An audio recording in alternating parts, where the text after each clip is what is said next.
तो hello everyone, welcome back to another episode of galaxy shuttering load. तो हमारे इस 54th एपिसोड की शुरुआत होती है जिसमें हम लोग देखते हैं कि जियांग हान लिंगर को एक अबेंडेंड प्लेस में लेके आ चुका था जहाँ पे वो उसके पैर की जो चोट थी उसको ठीक कर रहा था। तभी लिंगर उसके बारे में सोचने लगती है कि लड़का तो काफी ज्यादा ब्यूटीफुल और उसने अभी तक उसे बैडली ट्रीट नहीं करा, वो ही उसे परेशान कर रही थी। तो वो उससे पूछती है क्या तुम्हें एक वाइफ चाहिए, वो काफी ज्यादा कैपेबल है और क्यूट भी, एडोरेबल भी है और उसे बेड ग्रम करना अच्छे से आता है। लेकिन जियांग हान उसे कोई भी जवाब नहीं दे रहा था, वो तो बस उसकी चोट को ही ठीक करे जा रहा था। और फिर वो बोलता है कि वो बिल्कुल भी उसमें इंटरेस्टेड नहीं है, जिस पे फिर लिंगर बोलने लगती है कि ऐसा कैसे हो सकता है कि मुझ में कोई इंटरेस्टेड ना हो। वैसे चलो कोई बात नहीं, तुम्हें वाइफ की अगर जरूरत नहीं है तो तुम्हें एक डिसाइपल की तो जरूरत पड़ेगी, तो क्या मैं तुम्हारी डिसाइपल बन सकती हूँ? मैं बहुत ज्यादा स्मार्ट हूँ। लेकिन फिर भी जियांग हान उसे इग्नोर कर रहा था, तो वो पूछती है कि तुम मुझे इग्नोर क्यों कर रहे हो? मैंने तुम्हें इतना अच्छा ट्रेजर दिया है जो किसी की भी लाइफ बचा सकता है। तुम मुझे तुम्हारी वाइफ भी नहीं बनाना चाहते, ना ही तुम डिसाइपल बनाना चाहते हो। तुम्हें कुछ तो कुछ करना ही पड़ेगा ना, तुम मुझसे मेरा ट्रेजर ऐसे छीन नहीं सकते। लेकिन इतनी देर में ही जियांग हान उसकी पावर से उसके इक्विपमेंट्स को लॉक कर देता है। अब उसके ऐसा करते ही लिंगर ज्यादा हिल डुल नहीं पाती, ना ही कुछ बोल पाती। उसको काफी ज्यादा गुस्सा आता है लेकिन वो कुछ एक्सप्रेस नहीं कर सकती थी। तभी जियांग हान इस अबेंडन एरिया की अच्छे से तलाशी लेने लगता है। थोड़ी देर तक देखने के बाद उससे महसूस हो जाता है कि ये जगह काफी ज्यादा सेफ है, लेकिन उससे थोड़ी सी अजीब सी फीलिंग आ रही थी। तभी तियानी बाहर आके बोलती है कि डेथ गुड माउंटेन के लोग तुम्हें ढूंढते ढूंढते यहाँ पे आ सकते हैं। वैसे भी उस आदमी की टेक्निक से काफी ज्यादा अनप्रेडिक्टेबल और अजीब ही थी। जिस पे जियांग हान बोलता है वैसे भी हम लोग यहाँ पे हमेशा थोड़ी रहने वाले हैं, तो बस टेम्परेरी जगह पे है, जब वो पूरी तरीके से हील हो जाएगा तो वो यहाँ से चला जाएगा। और तुरंत ही बैठ के उसका कल्टिवेशन स्टार्ट कर देता है। दूसरी तरफ लिंगर भी उसे देख रही थी, वो सोच रही थी कि मैंने इस लड़के को इतना परेशान करा, फिर भी उसने उसके साथ गलत व्यवहार नहीं करा, बस उसके इक्विपमेंट्स को ही सील करा है। वैसे भी लड़का जितना सिंपल दिख रहा है उतना है नहीं। कोई भी ऑर्डिनरी लोग मेरे ब्रदर के सोल पियर्सिंग न्यूरल अटैक्स को नहीं रोक सकता। तभी जियांग हान भी कल्टिवेट करते करते सोचने लगता है कि सिचुएशन काफी ज्यादा अर्जेंट है और अगर उसे दूसरी बार सोल पियर्सिंग न्यूरल को रोकना है तो उसे भी कोई डिफेंसिव आर्टिफैक्ट चाहिए होगा। तभी उसे वो शील्ड याद आती है और सोचता है कि मुझे इस स्टार शील्ड को जल्दी से रिफाइन करना पड़ेगा, अभी यही उसके लिए सबसे बेस्ट चॉइस है। जैसा ही वो शील्ड को रिफाइन करना स्टार्ट करता है, फिर दूसरी तरफ हमें उस सेकंड ब्रदर को दिखाया जाता है जो कि जियांग हान को ढूंढते ढूंढते आ गया था और वो इस फॉरेस्ट के अंदर उसकी सोल पावर चारों तरफ फैला देता है और सोचता है कि तो तुम उस तरफ छिपे हुए हो, लेकिन तुमने सोचना मत कि तुम मुझसे ज्यादा देर तक छिपे रह सकते हो। इसी के साथ वो एक और पपेट को यहाँ पे क्रिएट कर लेता है। वो बोल रहा था जाओ, उसे छोड़ना मत। और फिर वो पपेट जियांग हान की डायरेक्शन में मूव करने लगता है। दूसरी तरफ जियांग हान जो उस शील्ड को रिफाइन कर रहा था, इतनी देर में उसका ध्यान साइड में जाता है जिधर से हम उसी पपेट को आते हुए देखते हैं। और वो इस पपेट को देख के काफी ज्यादा हैरान हो गया था क्योंकि इसका जो कल्टिवेशन लेवल था वो हेवनली रियल्म था। लेकिन वो देखता है कि वो पपेट तो सीधा ही लिंगा के ऊपर अटैक करने जा रहा है, तो तुरंत ही उसका कल्टिवेशन रोक देता है और एक अटैक लिंगा की डायरेक्शन में करता है जिससे उस पपेट का अटैक डिस्ट्रॉय हो जाता है। तो उस पपेट का ध्यान जियांग हान की तरफ जाता है, तो जियांग हान भी काफी सारे स्वॉर्ड्स बना के उसके ऊपर अटैक करने लगता है। लेकिन पपेट उसके सारे अटैक से बचते बचाते उसके पास आके काफी खतरनाक वार करता है। लेकिन जियांग हान का डिफेंस काफी अच्छा था और वो उसे वापस से पीछे पुश कर देता है। लेकिन इस बार पपेट जियांग हान पे अटैक करने की वजह सीधा लिंगा के ऊपर अटैक करने लगता है। लेकिन जियांग हान उसके ऊपर फिर से अटैक करता है जिससे वो लिंगा को हर्ट तक नहीं कर पाता। और यहाँ पे लिंगा बेचारे सोच रहे थे तुम लोगों को अगर फाइट करनी है तो करो, लेकिन मुझे तो यहाँ से जाने दो। लेकिन वो जियांग हान के इस बर्ताव से काफी खुश हो गई थी कि वो कम से कम उसे प्रोटेक्ट तो कर रहा है। लेकिन जब उसकी उस अटैक के बाद आंखें खुलती है तो वो देखती है कि उसके कपड़े बुरी तरीके से फट चुके हैं, उसकी काफी ज्यादा बॉडी एक्सपोज हो रही थी।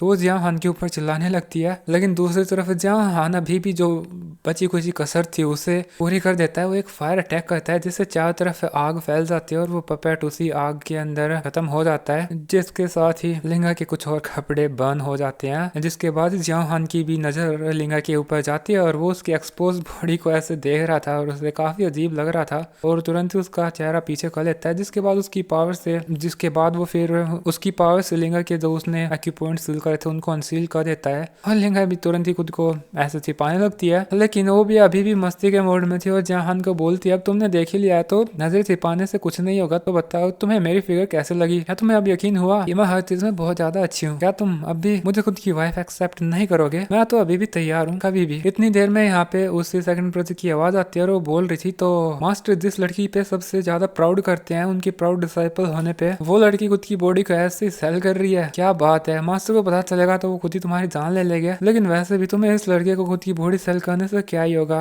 चिंता मत करो, मैंने अपना मन अभी बदल लिया है, इसको देने के बजाय तुम खुद को मुझे सेल क्यों नहीं कर देती। वैसे उस लड़के को तुम्हें वाइफ एक्सेप्ट नहीं करना तो ठीक है, मैं कल इसे मारता हूँ, फिर तुम्हें भी मार दूंगा ताकि तुम इसका साथ रह सको। जिस पे फिर लिंगर उस पे घूरने लगती है, उस पे गुस्से में बोलने लगती है कि तुम्हें खुद को मेरा सेकंड ब्रदर बोलने की कोई जरूरत नहीं है, कौन ब्रदर ही खुद के ब्रदर्स एंड सिस्टर्स पे अटैक करेगा, तुम तो इंसान कहने लायक हो ही नहीं। जिस पे फिर सेकंड ब्रदर बोलता है किसको ही पता है कि मैं इंसान हूँ या ना, क्योंकि मैं तुम लोगों को यहीं पे मार दूंगा। और वो एक सोर्ड निकाल के जियांग हान के ऊपर अटैक कर देता है, तो जियांग हान भी उसकी सोर्ड निकाल के साथ पावरफुल स्लैश अटैक करता है, जिससे फिर जो सेकंड ब्रदर था इस बिल्डिंग के बाहर आ जाता है और जियांग हान भी फिर टेलीपोर्ट होके आके सीधा ही उसके ऊपर अटैक करने लगता है। जहाँ पे जो सेकंड ब्रदर था बातों बातों में जियांग हान से उस अजोर सन ब्लड जेड को मांग रहा था, बोल रहा था कि उसके पास ज्यादा पेशेंस नहीं है और वो इस बार जुबान नहीं चलाएगा, वो सीधा उसकी जान लेगा। लेकिन फिर भी वो उसे मौका दे रहा है ताकि वो उसकी जो डेड बॉडी है उसको पूरा साबुत छोड़ सके। लेकिन जियांग हान देखता है कि ये लड़का अभी उसके पीछे पड़ चुका है और उससे बात करने का कोई मतलब है नहीं, तो वो फिर से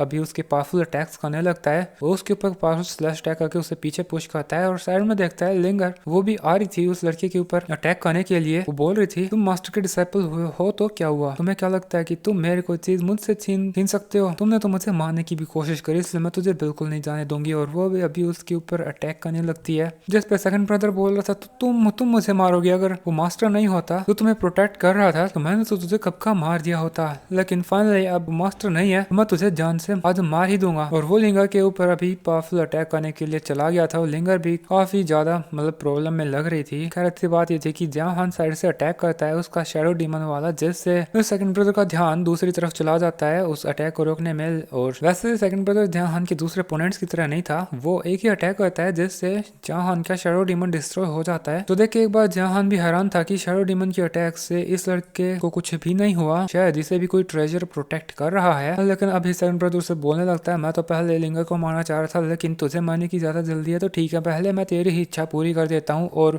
वो ऊपर आके एनिहिलेट हेवंस नाम की एक टेक्निक को यूज करने लगता है, जिससे काफी सारे क्लोन्स निकल के जियांग के ऊपर अटैक करने लगे थे। और ये सारे के सारे सेकंड ब्रदर के लेवल के ही क्लोन्स थे, जिनसे जियांग और लिंगर अभी फाइट करने लगते हैं। और सेकंड ब्रदर खुश होते होते उनको जलील करे जा रहा था कि तुम लोग तो बस थोड़ी देर में मरने वाले हो, इसलिए जितना स्ट्रगल करना है करे जाओ, और भी काफी सारे बातें बोलता है। जियांग भी ये सारी बातें सुन के सोच रहा था कि ज्यादा टाइम इधर वेस्ट करने की जरूरत है नहीं। तभी उसे एक आइडिया आता है और वो उस अजोर सन ब्लड जेड को ऊपर की तरफ फेंक देता है, जो देखते साथ जो सेकंड ब्रदर था वो उसे पाने के लिए दौड़ता है, लेकिन वो उसे हासिल कर पाता उससे पहले ही लिंगर उसकी पावर का यूज करके उस जेड को उसकी तरफ खींच लेती है। और उस जेड के उसके हाथ में आते ही वो पहले से काफी ज्यादा पावरफुल हो जाती है और तुरंत ही उसका पावरफुल अटैक करना उसने रेडी शुरू कर दिया था। और जियांग भी ये देखते देखते उसका पावरफुल अटैक करने लगता है और ये दोनों ही मिल के सेकंड ब्रदर के सारे क्लोन्स और पपेट्स उनको डिस्ट्रॉय कर देते हैं। लेकिन उनको डिस्ट्रॉय करने के बाद भी सेकंड ब्रदर बोल रहा था ये मत सोचो कि तुम मेरे पपेट्स को डिस्ट्रॉय करने के बाद मुझे हरा दोगे, मैं तुम लोगों को नहीं छोड़ूंगा। और फिर जियांग के ऊपर अटैक कर देता है, जहां उसे फाइट करता है पीछे से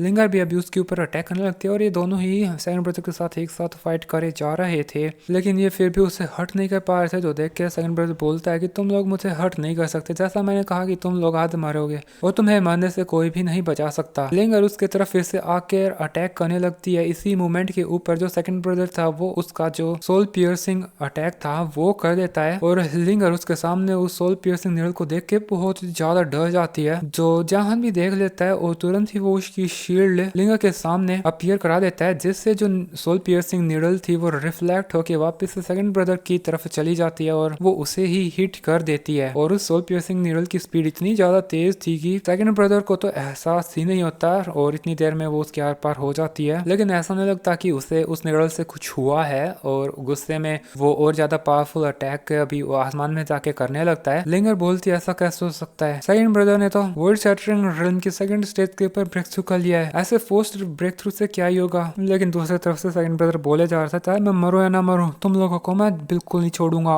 और उसने अभी उसके वर्ल्ड शैटरिंग रिल्म की जो उसका अल्टीमेट अटैक था वो करने लगता है। उसने काफी सारे स्पाइक क्रिएट करके जियांग हारो और लिंगर के ऊपर कर दिए थे और ये अटैक काफी ज्यादा तेज थे और लिंगर को ये बुरी तरीके से हर्ट कर रहे थे। जियांग हान जैसे तैसे उनसे फाइट कर रहा था, लेकिन इन स्पाइक्स की जो तादाद थी वो बहुत ज्यादा थी और उन्हें रोकना उसके लिए भी काफी ज्यादा नामुमकिन हो रहा था। तभी वो उसकी जो इमोर्टल स्वॉर्ड थी उसकी पावर्स का यूज करने लगा था और एक ही अटैक में जो भी उसकी तरफ इनकमिंग स्पाइक्स उन्हें डिस्ट्रॉय कर देता है और फिर से आसपास की जो हेवन और अर्थ की एनर्जी थी उसे उस स्वॉर्ड के अंदर डालने लगा था और बोल रहा था हर किसी का अंत आता है और तुम्हारा भी अंत अभी इसी वक्त इसी अटैक के साथ खत्म होता है। उसने एक स्लैश अटैक कर दिया था जिससे जो सेकंड ब्रदर था बुरी तरीके से हर्ट हो जाता है और सीधा ही फिर एक ब्लास्ट के साथ खत्म हो गया था। शायद यहीं पे जो सेकंड ब्रदर है वो मारा जा चुका है और जंग हान की अटैक को देख कर लिंगर भी काफी ज्यादा इंप्रेस हो जाती है और वो जंग हान के पास आके बोल रही थी तुमने मेरी फिर से जान बचाई, तुम तो मेरे ऊपर बार बार एहसान पे एहसान किए जा रहे हो, पता नहीं मैं इस एहसान को कैसे चुकाऊंगी। हाँ मेरे पास ख्याल है, क्यों ना मैं अपनी बॉडी से